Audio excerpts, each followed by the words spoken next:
Hello guys, I'm back and I'm here to do another toy review, this time being the Safari Ltd 2012 Ceratosaurus.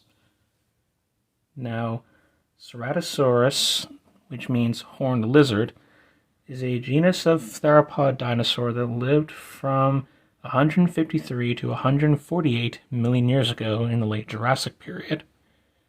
Now, currently there's only one species of Ceratosaurus, being Ceratosaurus nasicornis, which is the type species, but two other specimens that were attributed to different species were identified in Utah and Colorado in the year 2000 as Ceratosaurus dentissulcatus and Ceratosaurus magnicornis, but since these remains are considered fragmentary, we don't know if they are valid genera or they were just different morphs of the same animal.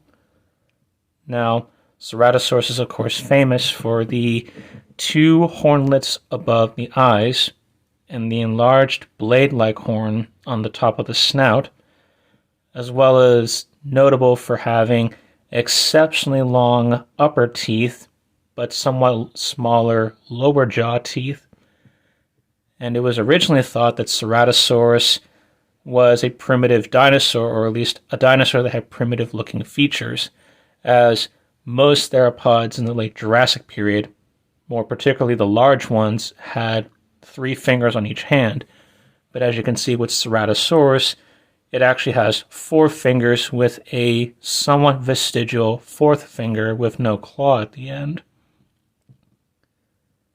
Now, as for the toy itself, I think this is a pretty decently good, if not a really good interpretation of Ceratosaurus nasicornis, with the exception of some minor shrink wrapping, like showing the fenestrae, like for the ear, the eye, and just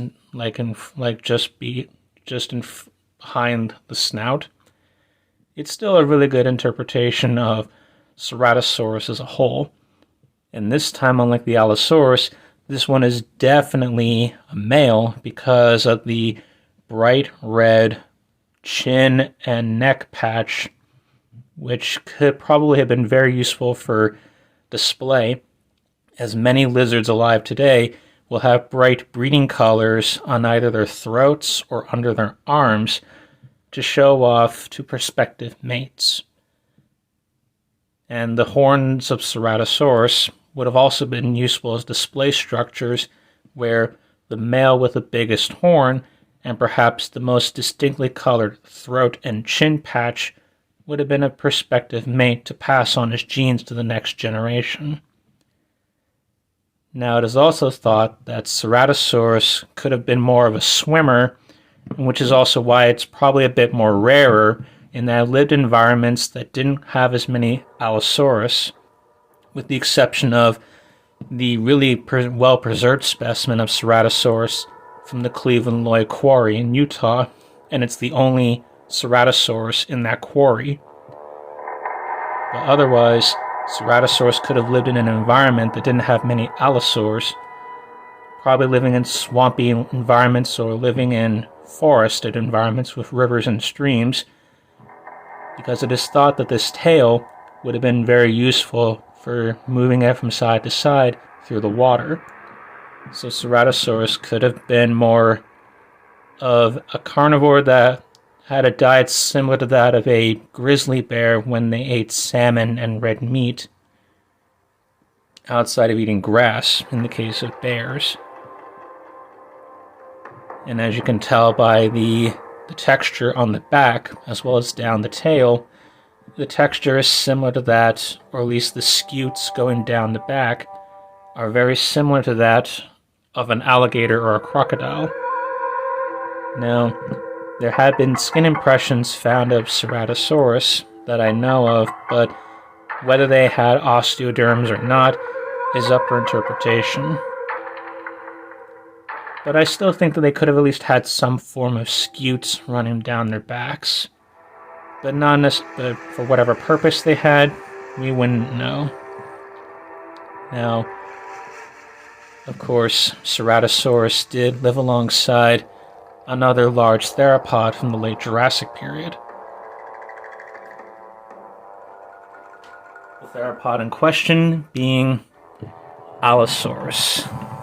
Now, these two are not in scale with each other, but let's say if they were, considering the fact that Ceratosaurus could have ranged in size from a little over 5 meters, so over 16 feet long, to as large as around 7 meters or 23 feet in length. I think this would be a pretty good example if, say, this Allosaurus was actually a subadult going up against an adult Ceratosaurus. Which also explains why Allosaurus was the more common large theropod in the late Jurassic, as we have over 60 specimens of Allosaurus known, and yet so few of Ceratosaurus. But this could be due to preservation bias, or perhaps, again, Ceratosaurus could have lived in environments that didn't have too many Allosaurs, and only the occasional Ceratosaur was found in bone beds that did have the remains of Allosaurus as the more common predator in its environment.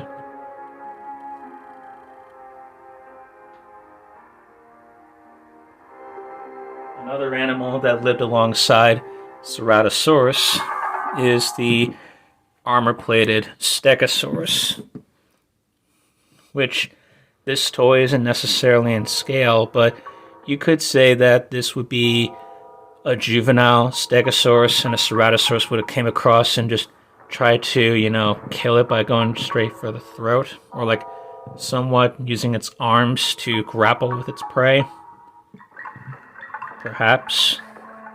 But then the Stegosaur would definitely be able to use its tail spikes as a very effective weapon in self-defense against attackers.